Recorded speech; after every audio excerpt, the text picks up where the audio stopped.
The Guardians of the Haunted Manor.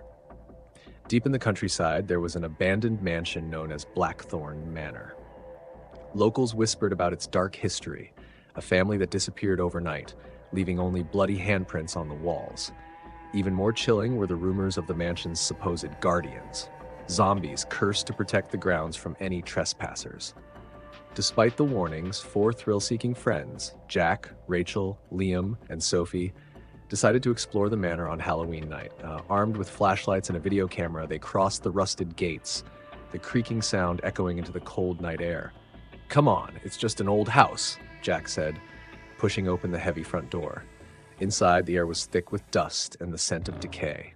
The grand staircase loomed before them, its once majestic banister now rotted and splintered. Faded portraits stared down from the walls, their eyes seeming to follow the group's every move. "This place gives me the creeps," Sophie whispered, clutching Liam's arm. Rachel, the bravest among them, scoffed. "It's just a house. Let's split up and cover more ground." Reluctantly, they agreed. Jack and Rachel went upstairs while Liam and Sophie explored the ground floor.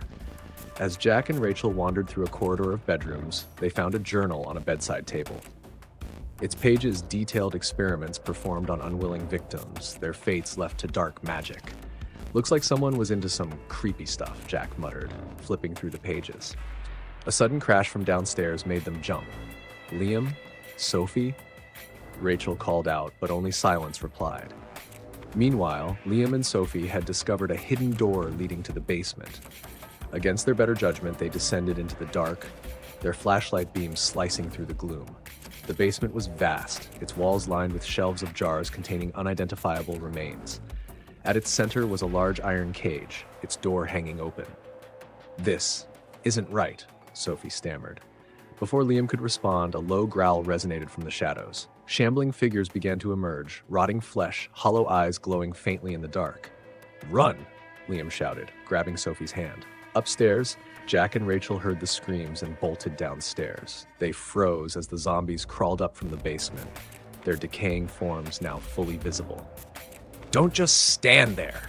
Liam yelled, pulling Sophie toward the door. The group ran through the main hall, but the zombies were faster than they'd imagined, their moans filling the air. One of the creatures grabbed Sophie's ankle, dragging her to the ground. Liam fought it off, but more were closing in. "This way!"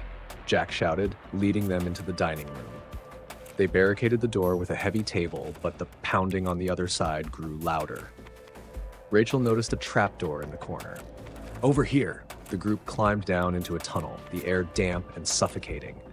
They crawled for what felt like hours until they emerged outside, gasping for air. Behind them, the mansion stood silent, its windows glowing faintly in the moonlight. As they fled, the sound of the gates creaking shut echoed behind them, as if the house had swallowed its dark secrets once more. The Guardians would wait, patient and eternal, for their next